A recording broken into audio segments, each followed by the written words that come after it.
Astaghfirullah. Bismillahirrahmanirrahim. Assalamualaikum warahmatullahi wabarakatuh. Alhamdulillah wassalatu wassalamu ala rasulillah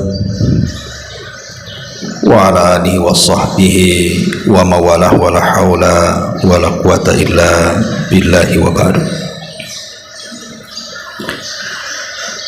Alhamdulillah, di pagi hari ini kembali kita bisa duduk untuk berthalabul ilmi,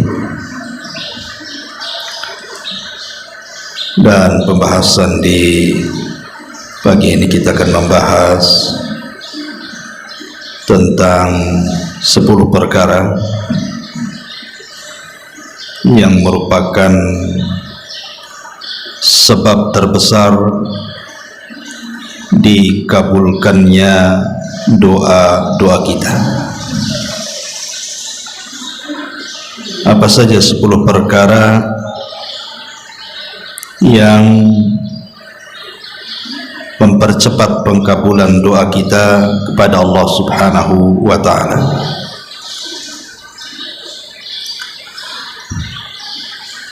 Ma'asyiral muslimat yang dimuliakan Allah Subhanahu wa ta'ala, sering kita mendengar sebagian masyarakat awam, mereka sering mengatakan, saya sudah banyak berdoa dan berdoa, bahkan bertahun-tahun saya berdoa, tetapi tidak kunjung pula diijabah Allah Subhanahu wa ta'ala.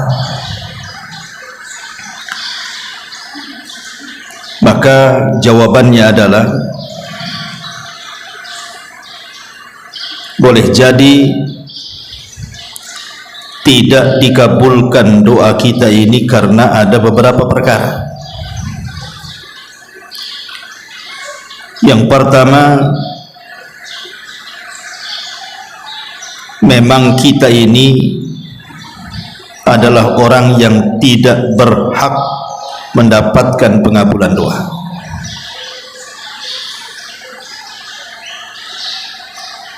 Sebabnya adalah karena tidak mengambil sebab. Jadi sebab tidak dikabulkan doa itu karena tidak mengambil sebab bagaimana doa itu supaya diterima. Makanya Allah tidak kabulkan. Atau boleh jadi pengabulan itu sebenarnya kebaikan. Jadi ketika Allah Subhanahu wa ta'ala tidak mengabulkan doa itu, boleh jadi Allah Subhanahu wa ta'ala hendak memberikan kebaikan kepada kita. Karena ada orang-orang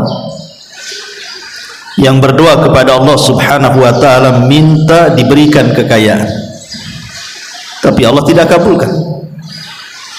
Karena kalau seandainya dia dikayakan, boleh jadi dia makin jauh dari Allah. Karena ada orang-orang itu kalau dimiskinkan sementara dia kaya, dia makin kufur. Ataupun sebaliknya, terkadang dia miskin dekat dengan Allah, dan kalau Allah kayakan semakin kufur kondisinya.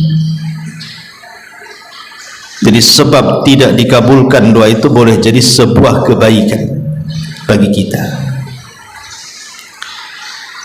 Atau boleh jadi Allah Subhanahu wa ta'ala mengulur waktu, karena likulli syai'in ajal. Setiap segala sesuatu itu ada waktunya. Terkadang Allah Subhanahu wa ta'ala tidak tergesa-gesa untuk mengabulkan doa kita, tapi Allah berikan waktu, dan Allah Subhanahu wa ta'ala pasti akan kabulkan. Kapan waktunya terserah Allah. Atau boleh jadi Allah subhanahu wa ta'ala tidak kabulkan di dunia, tetapi Allah subhanahu wa ta'ala jadikan pengabulan doa itu dalam bentuk pahala yang disimpannya untuk kelak mengangkat derajat kita di surga, sehingga di dunia tidak dikabulkan. Sengaja Allah subhanahu wa ta'ala simpan sebagai pengangkat derajat kita di surga. Atau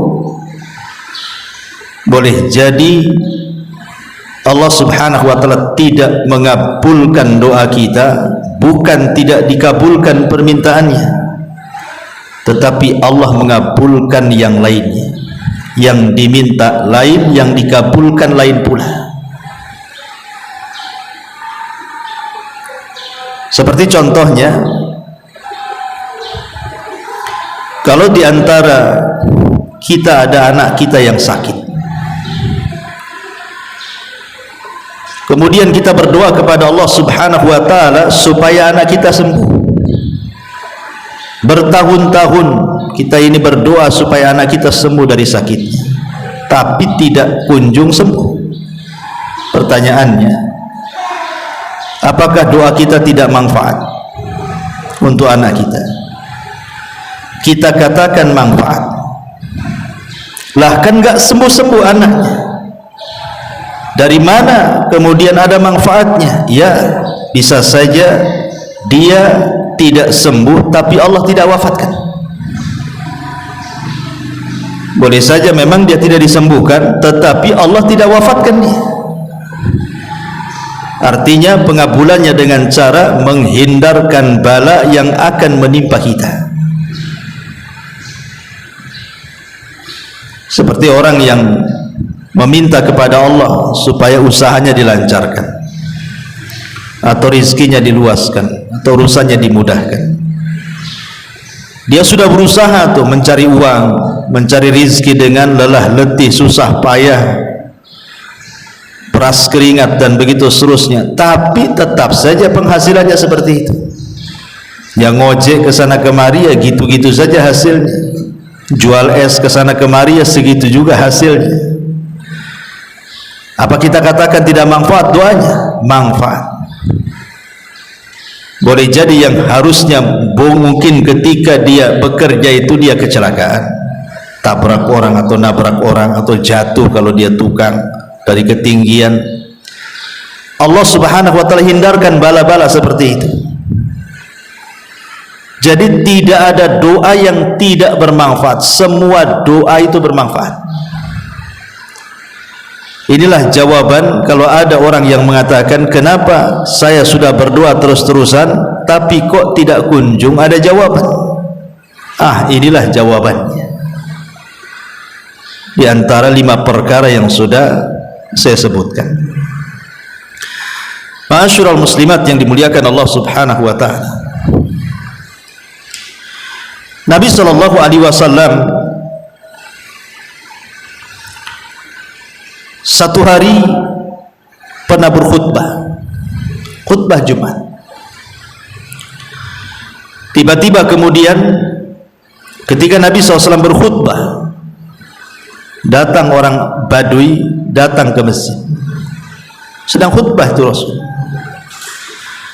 Kemudian dia mengatakan, ya Rasulullah, ternak-ternak kami mati semuanya, jalan-jalan kami terputus karena kekeringan sehingga belah-belah dan pecah-pecah. Kemudian ternak-ternak kami pun sudah mulai banyak yang mati karena kurang makanan. Berdoalah kepada Allah subhanahu wa ta'ala agar Allah menurunkan hujannya. Maka Nabi SAW di tengah-tengah khutbah itu langsung mengangkat kedua tangannya ke langit dan mengatakan, Allahumma aghithna, Allahumma aghithna, ya Allah berilah hujan kepada kami, ya Allah berilah hujan kepada kami. Dan riwayat Allahumma skina, Allahumma skina, ya Allah berilah hujan kepada kami.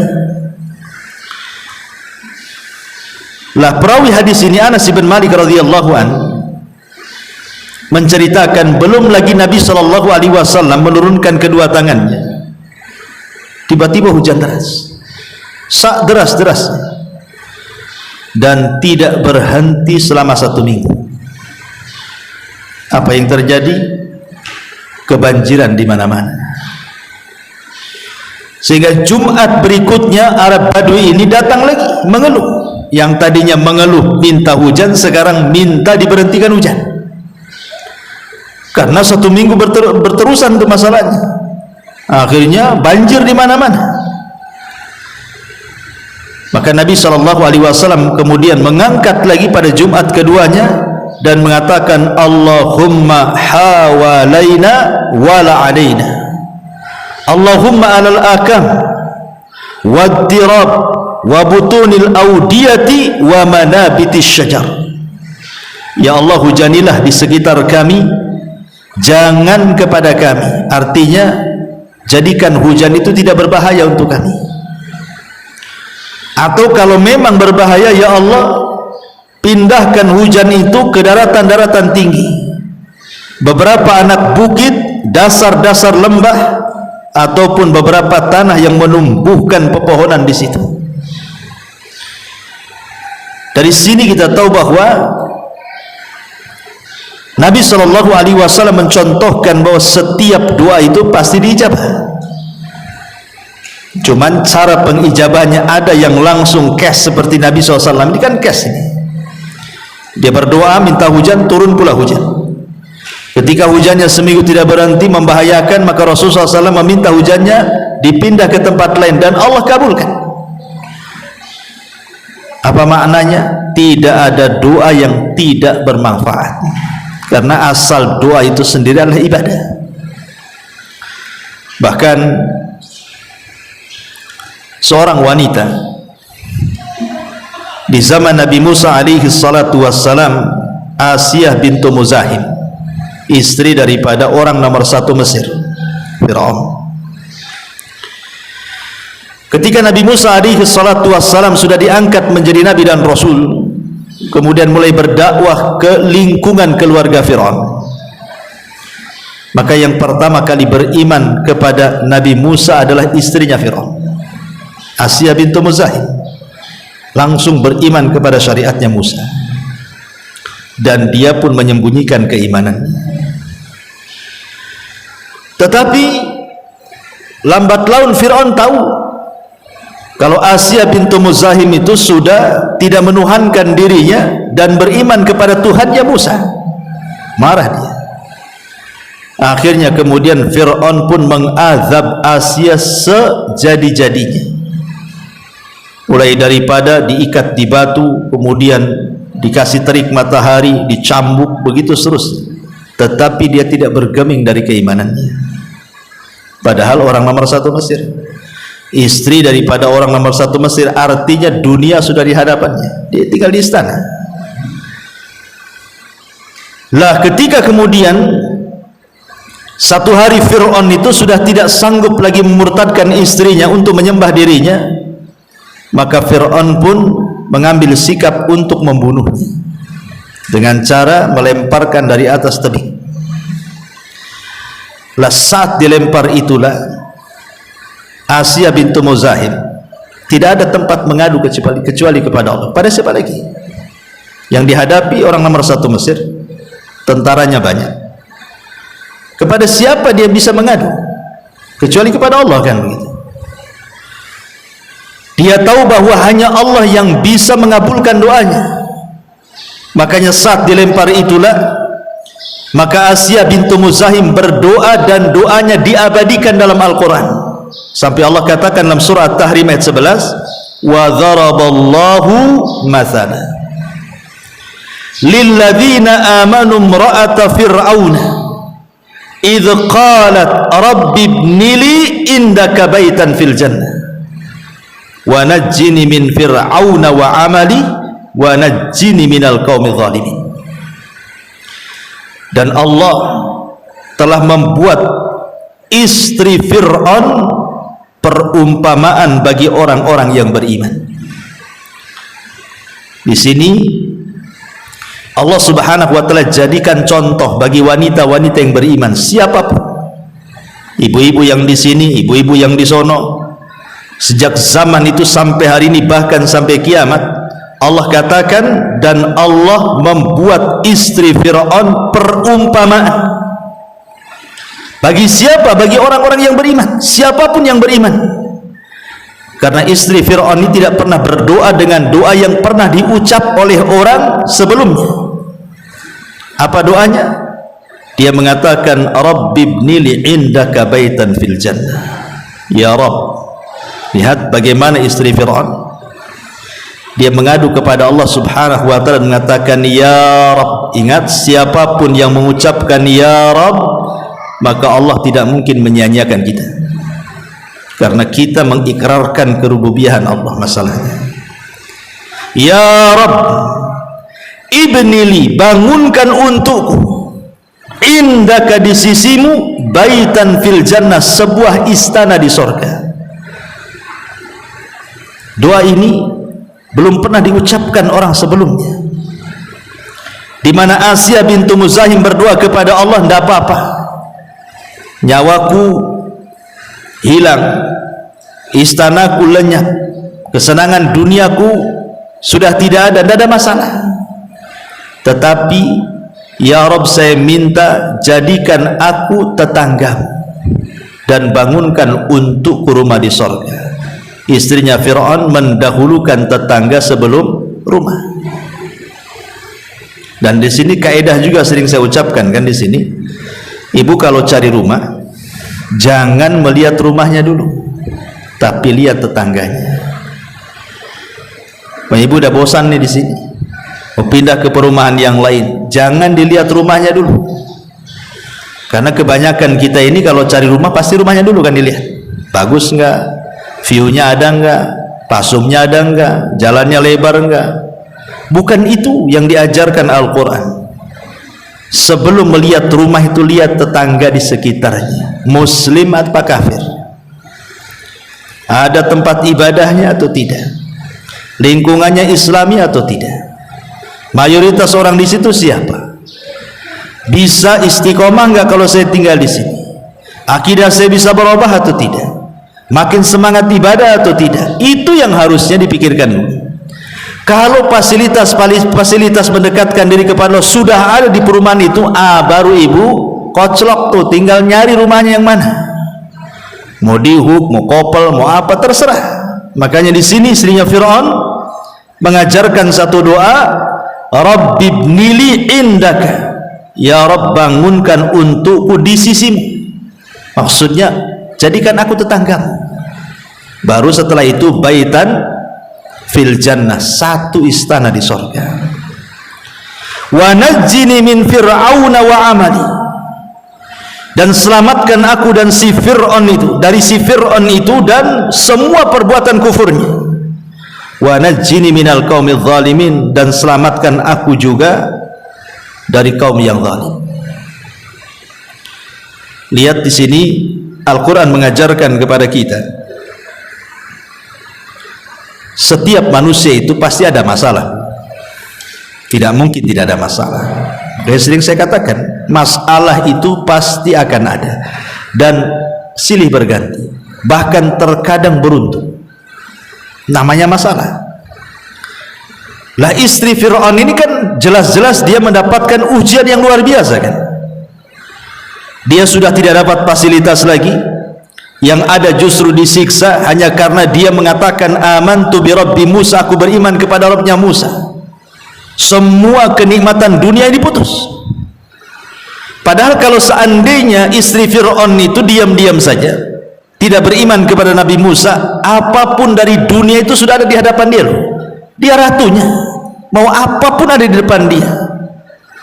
Mau dayang tinggal panggil, mau makan tinggal makan, mau minum tinggal minum. Apalagi yang kurang dari istri Fir'aun? Apalagi Fir'aun ini memang cinta dengan Asiyah bintu Muzahim, tetapi dia lebih mendahulukan keimanan dibandingkan nikmatnya dunia. Tapi syahidnya di sini, bagaimana istri Fir'aun mengajarkan kepada kita, jangan pernah mengadu kepada siapapun kecuali kepada Allah. Karena itulah sandaran kita dalam hidup kita. Ibu boleh bawa anak ke rumah sakit, tetapi sebelum ibu ini mengadu kepada dokter soal sakit anak ibu itu, adukan sakitnya dulu kepada Allah. Itu maksudnya ya. Kita punya anak sakit ingin berobat, atau kita sedang sakit ingin berobat, lah sebelum kita minta supaya dokter mengobati kita, minta dulu kepada Allah. Maksudnya sandarkan dulu kepada Allah, baru kepada manusia. Karena dokter pun tidak memiliki kesembuhan di tangannya, dia kan hanya sebab saja, usaha. Buktinya dokter sakit saja dia diobati dengan dokter yang lainnya. Kenapa kalau dia seorang dokter, kalau dia sakit, kenapa tidak diobati sendiri? Bahkan terkadang seorang dokter itu sakit, dioperasi dokter lain, mati pula dia ya. Saya punya kawan itu seorang dokter, dioperasi koma, mati. Padahal dokter itu diobati dokter lain, bukannya sembuh, malah mati. Artinya bahwa kesembuhan bukan di tangan dokter, kesembuhan itu di tangan Allah. Makanya sebelum menyandarkan sesuatu kepada manusia, sandarkan dulu kepada Allah. Lihat Asiyah bintu Muzahim, dia sandarkan kepada Allah, Rabbi ibnili indaka baitan fil jannah wa najjini min fir'auna wa amali wa najjini minal qaumi zalimin. Karena begini, Allah subhanahu wa ta'ala itu lebih rahim kepada hambanya dibandingkan seorang ibu kepada anaknya. Contoh sejarah, ketika terjadi perang Hunain, maka Nabi SAW dimenangkan dalam peperangan itu bukan hanya mendapatkan harta ghanimah yang banyak, tapi juga mendapatkan tawanan-tawanan wanita-wanita musyrik, menjadi budak tawanan. Jadi dari sekian budak wanita yang ditawan itu, Nabi SAW memandang kepada seorang ibu. Ibu ini kayaknya lagi bingung, karena kan ramai ya.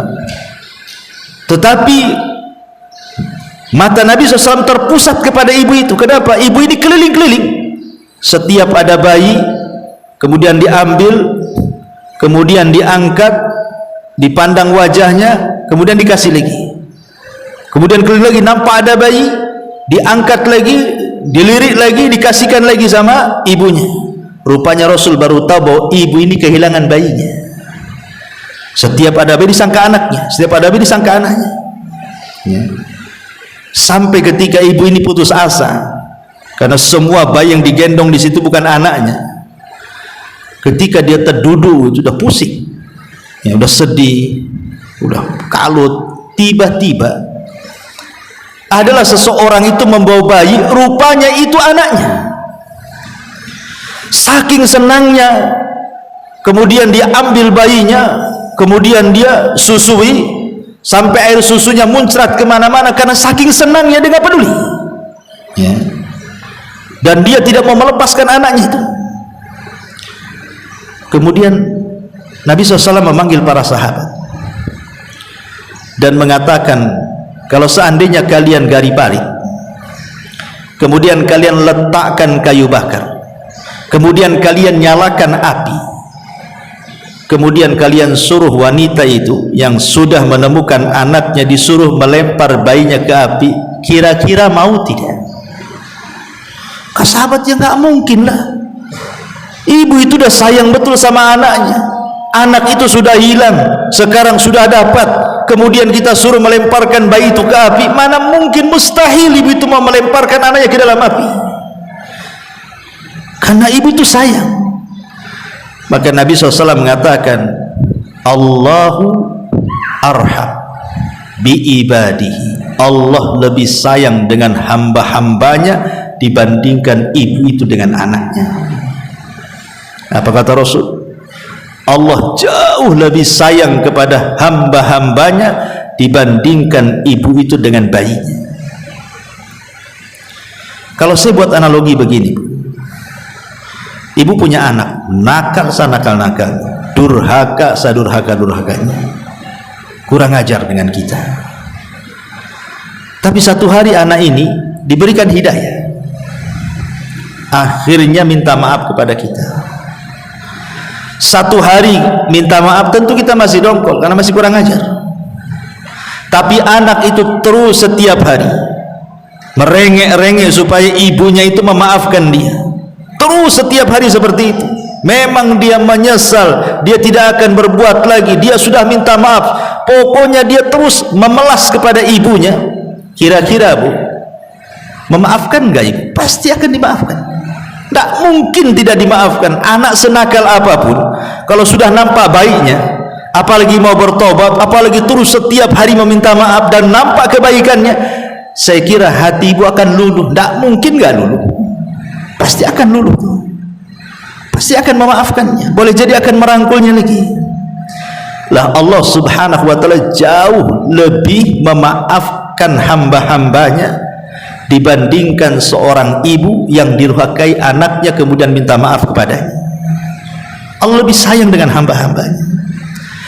Artinya kalau kita ada masalah kemudian mengadukan perkara kepada Allah subhanahu wa ta'ala, mustahil, Allah tidak mungkin tidak mengabulkan doa kita. Kalau kita ketuk terus.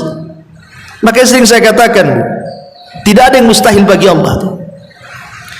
Kalau setiap hari di jam-jam mustajab doa kita terus mengetuk pintu langit agar Allah mengabulkan doa kita, yakin, husnudzon kepada Allah azza wa jalla, penuh dengan keyakinan, penuh dengan kerendahan, pasti Allah kabulkan. Rahasia ini yang terkadang luput kepada orang tua yang berputus asa dengan kenakalan anaknya. Ustaz, saya sudah tidak bisa lagi nasihati anak saya. Jangankan lagi suruh sholat, suruh baik saja susah. Saya sudah angkat tangan. Sebagian ibu yang lainnya, aduh, boro-boro katanya mau sholat, tidur aja anak saya itu. Kadang-kadang bertengkar pula dengan anak gara-gara disuruh sholat tak mau. Sekarang anak saya sudah besar, kita ini mau berperang pula sama anak gara-gara nyuruh sholat. Sebenarnya kuncinya supaya anak kita ini mudah untuk sholat itu salah satunya apa? Ketuk pintu langit. Ketuk pintu langit. Yang mengeraskan hati anak kita siapa? Allah. Yang melembutkannya juga Allah. Coba kalau seandainya kita ini punya anak sanakal-nakalnya, ibu setiap sepertiga malam berdoa, setiap malam, atau di waktu-waktu mustajab saat hujan turun, umpamanya, saat di antara adzan dan qomat, di hari Jumat setelah asar sebelum maghrib, terus seperti itu setiap hari pintu langit ibu ketuk, mustahil Allah tidak kabulkan. Karena Allah lebih sayang dengan hamba-hambanya dibandingkan seorang ibu dengan bayinya. Itu harus yakin itu. Ya. Ini yang kemudian luput. Kenapa? Tidak, doa itulah silahul mukmin kata Rasul. Senjata loh. Itu senjatanya. Kenapa nggak yakin? Karena orang ini kalau mengurus anaknya kemudian anaknya tidak sadar-sadar itu karena tidak pernah kita gunakan senjata ini sebenarnya. Senjata doa. Doa yang luar biasa yang Rasul katakan, ad-du'a usilahul mu'min, karena tidak ada yang mustahil bagi Allah. Makanya Nabi Allah Zakaria itu kan sudah tua, kemudian istrinya pun sudah tua dan mandul. Artinya kan mustahil punya anak tuh. Kalau sudah tua otomatis menopause, sudah susah punya anak, ditambah-tambah mandul lagi, sudah tua plus mandul, artinya double gitu ya. Tidak mungkin wanita seperti ini punya anak, mustahil. Tetapi rupanya tidak ada yang mustahil bagi Allah. Dengan terus-terusan berdoa Zakaria di mihrabnya, apa yang terjadi? Allah kabulkan doanya. Akhirnya kemudian istrinya hamil melahirkan Yahya ibnu Zakaria. Dari sini ada kaidah yang kita anggap mustahil, tetapi bagi Allah itu mungkin. Yang kita anggap mustahil, bagi Allah itu semua bisa mungkin. maka jangan pernah meremehkan pengkabulan doa. Jangan pernah. Jangan pernah mengecilkan Allah. Jangan pernah mengecilkan Allah. Tetapi walaupun demikian, jangan pula kita melampau dalam berdoa. Oh, kalau gitu Allah, kita harus yakin Allah akan mengabulkan semuanya. Ya, selama doa kita ini tidak melampau dan tidak dilarang. Contoh ibu berdoa, ya Allah jadikan aku nabi, kan kurang ajar. Ya, nabi tidak ada lagi kecuali Nabi Muhammad. Karena Rasul mengatakan la nabiyya ba'di, tidak ada nabi sepeninggal. Atau umpamanya seorang wanita, ya Allah berikan suami 4, ya tidak bisa. Ya, seorang istri tidak boleh berpoligami kan itu. Nah, itu kan berlebihan namanya.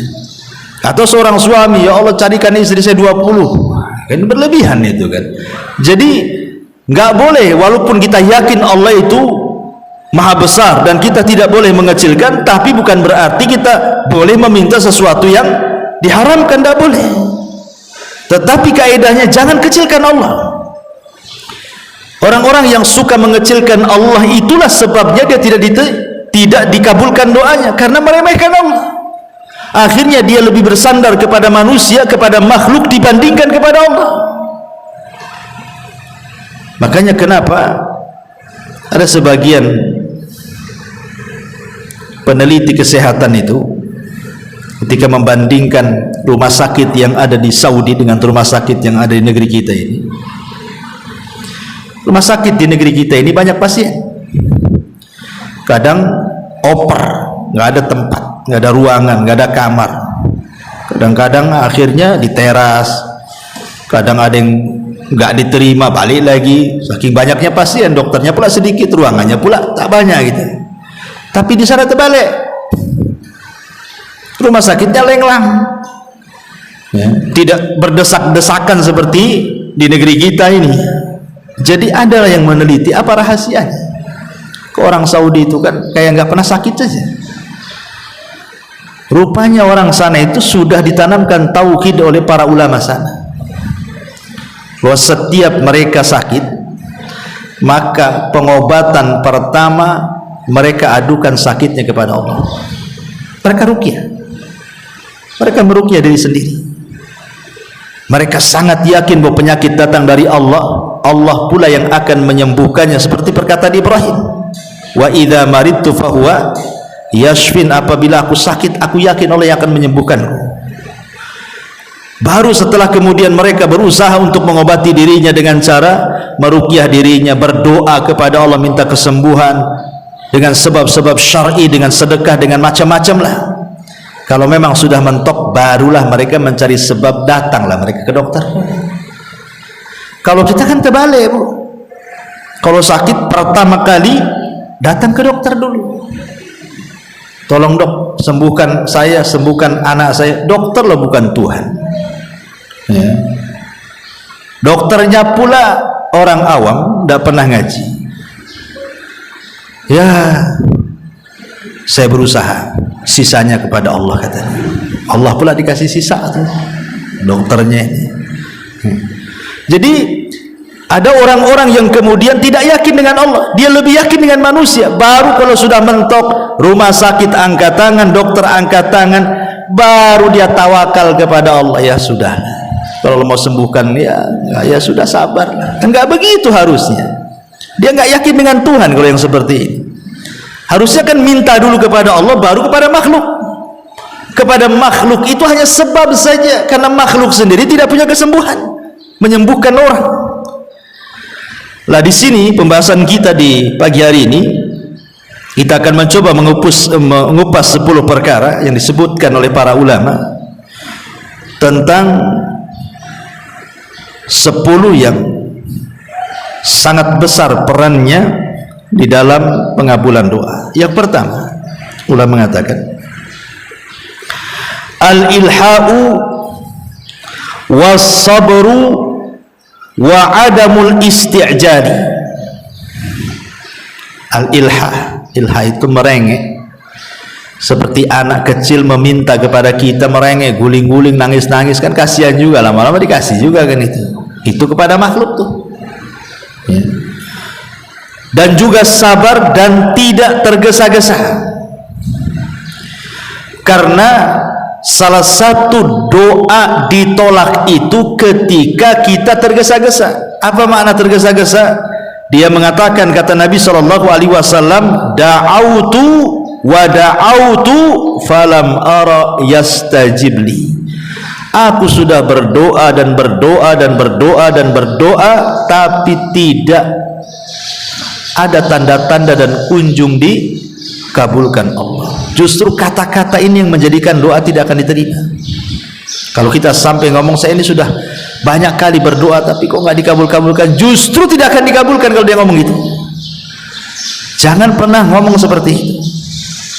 Jangan pernah kita ngomong, aku sudah banyak berdoa, sudah berbulan-bulan, bertahun-tahun kok nggak dikabul-kabulkan ya. Jangan bicara seperti itu. Karena tadi di awal muqaddimah ada 5 sebab kenapa doa tidak dikabulkan. Mudah-mudahan nyatat ya. Ini yang pertama. Karena begini Bu ya,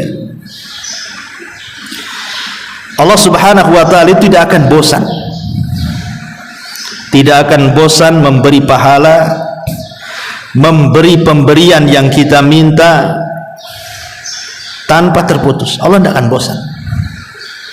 Justru yang bosan itu kita meminta kepada Allah, karena lama meminta kok nggak dikabul-kabulkan, akhirnya bosan. Padahal Allah itu tidak bosan memberikan pahala, karena asal doa itu sendiri ibadah. Artinya kalaupun tidak kunjung, tidak nampak, tidak ada tanda-tanda dikabulkan doa, sebenarnya ibu dengan doa itu sudah dapat pahala, sudah dapat pahala gitu ya. Pahalanya itu kalau ibu sekali doa dapat pahala, terus hakikatnya sedang mengumpulkan pahala. Karena orang yang tidak pernah berdoa kepada Allah dinyatakan sombong dia, orang yang tidak meminta kepada Allah Azza wa Jalla. Karena mustahil bagi Allah Subhanahu wa ta'ala tidak akan mengabulkan doa kalau dia benar-benar berdoa kepadanya. Makanya Rasul mengatakan, wallahi la yamallullahu hatta tamallu. Demi Allah, Allah tidak akan pernah bosan sampai kalian yang bosan. Kemudian yang kedua, at-tadarru wal inkisar. At-tadarru wal inkisar. Tadarru dan inkisar itu artinya kita merasa hina, merasa rendah di hadapan Allah. Kita ini betul-betul seorang hamba di hadapan Tuhan. Kalau dalam kehidupan di masyarakat saja, terkadang seorang pembantu ya, takut dengan majikannya, merasa terhina. Kenapa kemudian kita lebih terhina lagi di hadapan Allah? Harusnya kan seperti itu lah, karena syarat diterima doa itu ketika kita berdoa kepada Allah, kemudian kita betul-betul merasa kita ini seorang hamba, budaknya Allah. Dari sini diajarkan supaya tidak sombong. Jangan pernah sombong bahwa Allah itu zat yang maha kuasa, Al-Aziz yang maha mampu untuk menyakiti siapapun, dan tidak ada siapapun yang mampu menyakiti Allah Azza wa Jalla. Ini yang kedua. Yang ketiga, as-sidq wal ikhlas, jujur dan penuh dengan keikhlasan saat berdoa. Harus jujur dalam berdoa, kemukakan semuanya kepada Allah Azza wa Jalla. Nggak boleh ada yang disembunyikan. Pasti Allah Subhanahu wa ta'ala mendengar doa kita kok, nggak mungkin nggak mendengar. Kemudian ikhlas. Ikhlas itu artinya betul-betul karena Allah berdoanya, betul-betul karena Allah, bukan karena dunia, bukan karena orang lain. Makanya kenapa Allah mengatakan fad'ullaha mukhlishina lahuddin, berdoalah kepada Allah, mintalah kepada Allah dengan penuh keikhlasan. Karena begini, kalau kita lihat sejarahnya orang-orang musyrik zaman dulu, ketika pasukan Abraha hendak menyerang Ka'bah,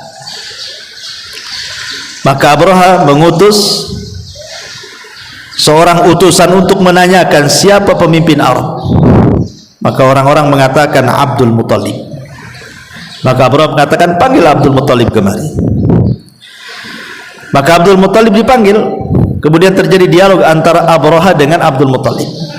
Lah ketika itu pasukan Abraha mencuri 200 untanya Abdul Muttalib.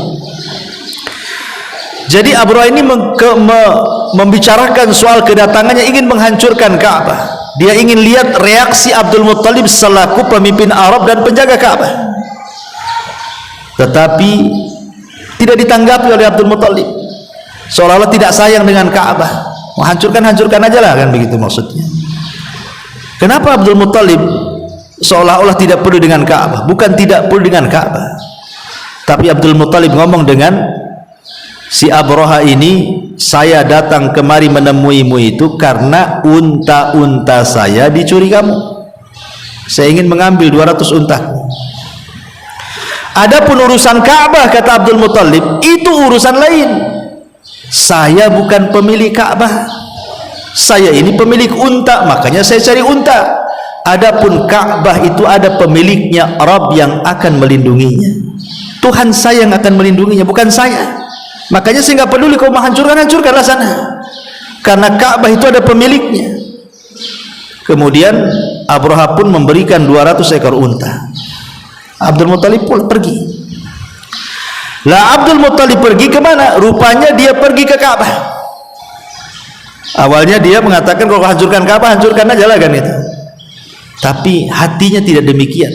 Dia keluar berjumpa dengan Abraha, kemudian pergi menuju Ka'bah. Masuk dia ke dalam Ka'bah. Kemudian dia berdoa kepada Allah agar Allah melindungi Ka'bah yang dimuliakan itu. Dari sini lihat bagaimana kelakuan orang-orang musyrik Arab. Kalau sedang kepepet saja butuh Allah, tapi ketika mereka senang, mereka pun mulai menyembah Lata, Uzza, Manat, Hubal dan sesembahan yang lainnya. Makanya Allah Subhanahu wa taala gambarkan dalam Al-Qur'an, fa idza raqibu fil fulki da'awullaha mukhlishina lahuddin falamma najjahum ilal barri idza hum yusyrikun. Orang-orang musyrik di zaman jahiliyah, apabila mereka berada di tengah lautan, di atas bahtera, diombang-ambing ombak dan akan karam kapalnya, mereka pun berdoa kepada Allah dengan ikhlas supaya mereka diselamatkan. Tapi ketika kapalnya sudah diselamatkan, disandarkan ke daratan, mulai lagi mereka melakukan kesyirikan. Lah doa yang seperti ini enggak ikhlas namanya. Di waktu susah saja, oh datang kepada Allah. Ya Allah saya susah, ya Allah saya sakit, sembuhkan saya. Ya Allah saya miskin, kayakan saya. Ya Allah saya susah, senangkan saya. Ketika sudah sembuh, ketika sudah senang, ketika sudah kaya, lupa pula Allah. Itu tidak ikhlas namanya. Ya, itu maksud ikhlas di sini. Jangan seperti orang-orang jahiliyah dekat dengan Allah di waktu susah, ketika senang pula jauh dari Allah. Makanya hadisnya gimana? Harusnya dibalik, Bu. Ta'arraf ilallah firraha ya'rifka fisyiddah. Kenali Allah di waktu senang supaya Allah kenal di waktu sulit. Jangan dibalik. Kondisi kita ini dibalik. Kalau ibu datang ke rumah sakit, hampir semua lisan orang yang sakit itu, oh ada yang istighfar, ada yang zikir, ada yang macam-macam kan. Kita sering mendengar itu di rumah sakit itu tasbihnya nggak lepas ya. Ada yang baca Quran, ada yang apa tuh di rumah sakit. Iya lagi sakit ya, coba keluar dari rumah sakit dan sembuh, dah lupa tuh zikir-zikir itu. Harusnya ketika senang itulah ingat Allah, sehingga ketika kita sulit Allah ingat kita. Nah itu namanya ikhlas. Ikhlas dalam berdoa ya. Makanya ini penting juga. As-sidqu wal ikhlas adalah kejujuran dan keikhlasan saat berdoa. Ini yang ketiga. Yang keempat, al-khusyu'u wa khudurul qalbi. Al-khusyu' wa khudurul qalbi. Khusyuk dan hadirkan hati. Maksudnya khusyuk dan hadirkan hati itu apa? Maksudnya ibu harus yakin, husnudzon. berbaik sangka kepada Allah, yakin Allah itu pasti akan mengabulkan. Makanya orang tidak boleh berdoa itu, ya Allah ighfirli in syi'tah, ampuni aku jika kau mau. Kok gitu doanya? Jika kau mau ya kayakan aku, jika kau mau sembuhkan aku. Itu tidak yakin. Doa itu harus keyakinan, Bu. Allah itu zat yang maha yakin keberadaannya, maka jangan berdoa kecuali dengan keyakinan. Zat yang maha yakin harus berdoa dengan penuh keyakinan. Jangan kita yakini Allah itu ada, ragu-ragu pula saat berdoa. Nggak boleh ragu-ragu. Ya Allah sembuhkan saya, tapi nggak yakin saya sembuh, katanya. Lah kok bisa gitu? Ya, karena dokter sudah vonis saya 3 hari lagi mati nih. Kata siapa? Yang ngasih umur itu Allah Azza wa Jalla. Maka Nabi SAW sampai mengatakan, ud'ullaha wa antum muqinuna bil ijabah wa'lamu annallaha la yastajibu du'a min qalbin ghafilin lahin, kata Rasul. Berdoalah kepada Allah sementara engkau yakin bahwa Allah mengabulkan kita. Jangankan cerita doa, Bu. Dalam dunia perobatan ada yang namanya istilah sugesti. Sugesti, tahu kan Ibu istilah sugesti itu? Ada orang yang cocok dengan bodrek saja, kena paramek nggak cocok tuh. Ada orang cocoknya dengan puyer, ya, kena panadol nggak hilang tuh kepalanya. Kenapa kok begitu? Kan sama-sama isinya juga ada paracetamolnya, ada macam-macamnya, kan begitu ya. Itu sugesti yang berlebihan, kan, seolah-olah yakin nih kalau bodrek ini pasti saya sembuh. Paramek 3 butir pun tetap aja sakit kepala. Ada orang itu hanya 1 itu sebenarnya sama aja isinya. Boleh jadi racikannya sama, mungkin dosisnya sama, tapi keyakinan yang berbeda, kan. Itu soal kesehatan loh. Makanya zaman dulu kalau ada orang datang ke kiai, kemudian dikasih air gitu kan, bacakan Fatihah, dikasih ludahnya kiai, bah, minum, sembuh dia. Karena yakin dengan Pak Kiainya, kan, yakin tuh dengan air ini pasti berkah, ini udah didoakan sama Pak Kiai itu. Ya, padahal dia hanya baca Fatihah saja, tapi dia yakin tuh. Lah artinya sugesti itu juga dalam dunia nyata pun memang bisa tuh. Apalagi kalau berdoa kepada Allah, harus yakin harusnya bahwa Allah itu pasti mengabulkan doa kita. Yakin seyakin-yakinnya, khusyuk sekhusyuk-khusyuknya, tampakkan hati. Makanya Rasul mengatakan, ketahuilah bahwa Allah tidak akan mengabulkan doa dari hati yang lalai dan hati yang tidak yakin. Maka khusyuk, hadirkan hati penuh dengan keyakinan, itu diantara penyebab mustajab doa. Nah, ini yang nomor 4. Yang nomor 5, amalus salihat. Iringi doa dengan amal saleh. Doa saja tidak cukup, harus diiringi dengan amal yang baik. Allah Subhanahu wa taala ketika menceritakan soal Zakaria, Allah katakan, wa Zakaria idza nada rabbahu rabbi la tadharni fardan wa anta khairul warithin fastajabna lahu wa wahabna lahu Yahya wa aslahna lahu zawjahu innahum kanu yusari'una fil khairat wa yad'unana raghaban wa rahaban wa kanu lana khashiin. Dan Zakaria ketika menyeru Rabbnya, ya Rabb, jangan kau tinggalkan aku sendiri, dan engkau sebaik-baik pemberi waris, maksudnya pemberi keturunan. Maka Allah kabulkan tuh Zakaria, dan Allah berikan kepada Zakaria Yahya, dan kami perbaiki dia dan juga istrinya. Kenapa? Karena mereka, keluarga Zakaria itu, kanu yusari'una fil khairat, mereka adalah orang-orang yang bersegera melakukan kebaikan, dan mereka berdoa kepada kami dengan penuh harap dan takut, dan mereka orang-orang yang khusus saat beribadah kepada kami. Artinya sebab pengkabulan Zakaria dan keluarganya itu sehingga minta anak Allah kabulkan, karena memang kehidupan Zakaria dan istrinya adalah orang-orang yang bersegera melakukan kebaikan. Jadi salah satu penyebab besar doa itu diterima Karena ada amal-amal soleh yang lainnya yang menopang doanya tuh. Contoh umpamanya ibu ingin sembuh, sakit, ya Allah sembuhkan saya, ditopang dengan cara apa? Selain juga minta kepada Allah, datang ke dokter minta obat, juga sedekah, karena sedekah juga salah satu penyembuh ya. Iringi dengan amalan yang lainnya, minta doa orang-orang yang soleh, kan itu bentuk tawasul juga ya. Jadi iringi dengan amal soleh yang lainnya, jangan terpatok dengan doanya saja. Ini juga yang nomor 5. Yang nomor 6, thayyibul mat'ami wal malbas. Ini juga pengaruh besar. Usahakan yang dipakai dan yang dimakan itu atau yang diminum sesuatu yang baik, sesuatu yang halal. Abi Hurairah radhiyallahu anhu, dia berkata, Rasulullah SAW bersabda, innallaha thayyibun la yaqbalu illa thayyiban. Allah itu zat yang maha baik, tidak menerima kecuali yang baik-baik.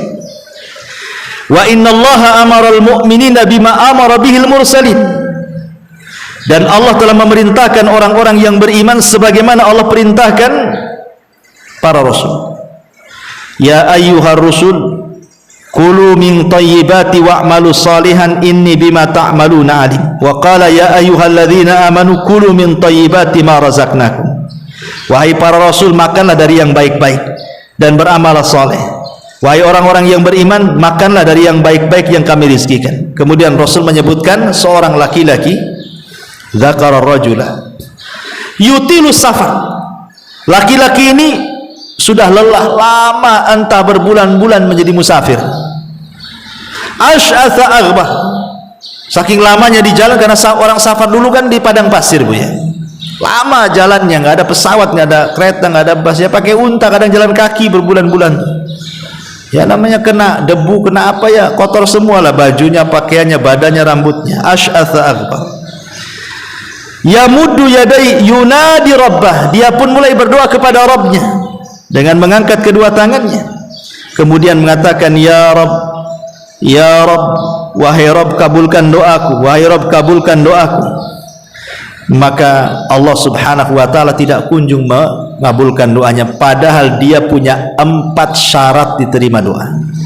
Orang ini kan punya 4 syarat diterima doa. Salah satunya adalah seorang musafir. Dia kan musafir, musafir itu mustajab doanya. Yang kedua, dia orang susah. Orang susah itu paling cepat dikabulkan doanya, karena doa orang susah itu ikhlas. Yang ketiga, mengangkat kedua tangannya, karena Rasul yang mengatakan innallaha hayyun karim. Allah itu zat yang maha pemalu tetapi maha pemurah. Yastahi min abdihi idza rafa'a yadayhi an yaruddahuma sifra. Allah malu kalau ada hamba mengangkat kedua tangannya meminta kepada Allah. Allah malu kalau membiarkan kedua tangannya kosong. Artinya mengangkat kedua tangan salah satu penyebab dikabulkan doa. Kemudian yang keempat, ya Rabb, ya Rabb, dia pun memelas, merengek kepada Allah. Artinya 4 sebab sudah ada. Pertanyaannya, kenapa nggak dikabulkan? Rupanya ini masalahnya. Wa mat'amuhu haram, wa mashrabuhu haram, wa malbasuhu haramun, wa ghudiya bil haram. Makanannya haram, minumannya haram, pakaiannya dibeli dari yang haram. Dia pun badannya dibesarkan dari daging yang haram. Fa anna yustajabulah. Bagaimana akan dikabulkan doanya tuh? Bayangkan, 4 penyebab doa terkalahkan dengan 1 penghalang doa. Dia kan sudah punya 4 tuh, harusnya doanya dikabulkan, tapi 1 penghalang doanya, karena makanan yang dimakan haram. Maka yang 4 gak ada gunanya. Nah, maka ini juga kenapa kemudian doa-doa kita tidak pernah dikabulkan. Boleh jadi salah satunya adalah faktor masalah makanan ya, makanannya haram, tidak halal, dan begitu seterusnya. Yang nomor 7, at-taubatu wal istighfar. Bertobat dan istighfar. Tobat dengan istighfar itu beda. Kalau tobat itu perbuatan, kalau istighfar itu ucapan. Dan ini harus digandengkan antara istighfar dan tobat itu. Orang kalau hanya istighfar saja tidak cukup. kalau dia tidak diiringi dengan perbuatan. Saya megang botol minuman sambil dengar astagfirullahaladzim, minum lagi astagfirullahaladzim, diterima? Mana bisa, karena baru istighfar kan. Kalau astagfirullahaladzim buang homernya, itu baru benar tuh ya. Astagfirullahaladzim minum lagi, habis minum astagfirullahaladzim lah, ngapain itu? Ibu habis kumpul-kumpul lagi gibah, tersadar astagfirullahaladzim, kita lagi gibahin orang, nyambung lagi ya, astagfirullahaladzim, jadi main-main jadinya kan. Kalau astagfirullahaladzim langsung pergi dari situ, astagfirullahaladzim kita gibahin orang, anak pulang dulu, gitu harusnya. Astagfirullahaladzim tapi masih dengerin ya, handsetnya dibuka pula, ngomong apa orang tuh. Ini kan nggak bisa kayak gini, itu belum tobat namanya. Makanya tobat dan istighfar itu dua kata harus bersambung, lisan dan perbuatan. Nah, salah satu mustajab doa itu ketika seseorang itu berdoa didahului dengan tobat dan istighfar, kemudian berdoa setelahnya, maka doanya manjur. Makanya kenapa kalau kita lihat dalam surah Al-Qasas ayat 16, Allah mengatakan Rabbi inni zalamtu nafsi faghfirli faghfaralah. Ya Rabb, aku sudah mendolimi diriku, ampuni aku. Maka setelah dia istighfar meminta ampun, apa kata Allah? Faghfaralah, maka Allah pun ampuni dia. Allah ijabah, Allah ampuni dia. Setelah dia meminta ampun dan bertobat, baru datang ampunannya kepada Allah Subhanahu wa ta'ala. Sama dengan Nabi Adam. Nabi Adam ketika diturunkan di dunia di mana? Ada yang mengatakan di Sri Lanka, di India sana. Kemudian Hawa diturunkan di mana? Di Jeddah. Kemudian keduanya saling mencari, sampailah di satu tempat dan saling mengenali, disebut dengan Arafah. Disitulah Allah Subhanahu wa ta'ala turunkan kalimat pertama yang dibaca Adam dan juga Hawa. Apa kalimat pertama yang diucapkan Adam dan Hawa saat berjumpa di Arafah? Rabbana, gimana? Rabbana zalamna anfusana wa illam taghfir lana wa tarhamna lanakunanna minal khasirin. Inilah ucapan pertama yang diucapkan Nabi Adam di bumi. Rabbana zalamna anfusana, ya Rabb, kami sudah menzalimi diri kami. Fa illam taghfir lana, kalau engkau tidak mengampuni dosa kami dan engkau tidak merahmati kami, tentu kami termasuk orang yang rugi. Setelah Adam dan Hawa betul-betul bertobat, apa kata Allah? Fataba alaihi, baru turunlah ampunan tobat dari Allah Azza wa Jalla, kabulkan permintaannya. Dari sini menunjukkan bahwa doa itu kalau ingin dikabulkan, dahului dengan istighfar dan juga tobat. Kemudian yang nomor 8, ada doa bismin au qati'ati rahim. Jangan berdoa dalam rangka perbuatan dosa atau memutus silaturahim. Ya Allah, hancurkan saja orang sebelah itu, dia saingan dengan saya. Nah, itu kan menghancurkan bisnis orang, tidak boleh lah kan itu. Ya Allah, ini saudara saya ini jahat sama saya, kirim penyakit biar dia mati ya Allah. Nah, ini tidak bisa lah kan itu.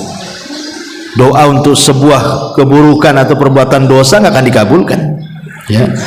Kemudian yang nomor 9, hamdulillah wassana alaihi baina yaday doa. Sebelum berdoa puji dulu Allah. Sama dengan makhluk kan. Ibu kalau mau merayu orang karena ingin meminjam sesuatu atau meminta sesuatu, kan salah satu jurusnya supaya dia ngasih permintaan kita atau kita hendak meminjamkan sesuatu, pasti ibu rayu dulu tuh. Entah dengan perbuatan ibu dekat-dekat dengan dia, entah dengan cara muji-muji dia, entah dengan cara akrab-akrab dulu dengan dia, kan begitu. Baru setelah itu pinjam uang. Tidak mungkin lah ibu baru kenal tiba-tiba pinjam uangnya, dikasih nggak dikasih, baru kenal kok. Ya pasti kenalan dulu, diakrabi dulu. Oh, nampak ini tasnya kalau datang ke pengajian besar tasnya, jangan-jangan isinya uang semua ya. Mulai didekati, dirayu, rupanya buku catatan, ya kan? Intinya bahwa seseorang itu mendekati manusia saja pasti dipuji dulu, didekati dulu. Maka Allah itu mimbabil aula. Nama ini mafhum aulawi. Sama manusia saja terjadi, apalagi sama Allah gitu maksudnya. Ya. Kemudian yang nomor 10, at-tawassul lillahi inda du'a. Berdoalah dengan cara tawassul. Tawassul itu mencari perantara. Dengan cara apa? Pertama, menyebut Asmaul Husna. Asmaul Husna itu yang kita kenal 99 nama. Dari 99 nama itu pasti ada satu yang disebut dengan Ismul A'zam.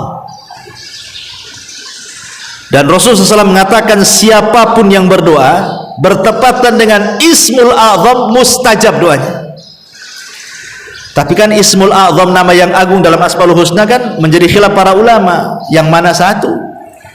Ada yang mengatakan Al-Hayyu Al-Qayyum, ada yang mengatakan Allah, ada yang mengatakan yang lainnya. Maka Aisyah radhiyallahu anha mengatakan Ismul A'zam, nama yang agung di dalam Asmaul Husna itu sama dengan malam Lailatul Qadar di 10 akhir Ramadan. Tidak tahu letaknya di mana, sehingga harus mencari kan. Lah begitu juga kalau ibu berdoa membaca 99 nama, pasti kalau dibaca semua pasti bertepatan dengan Ismul A'zam.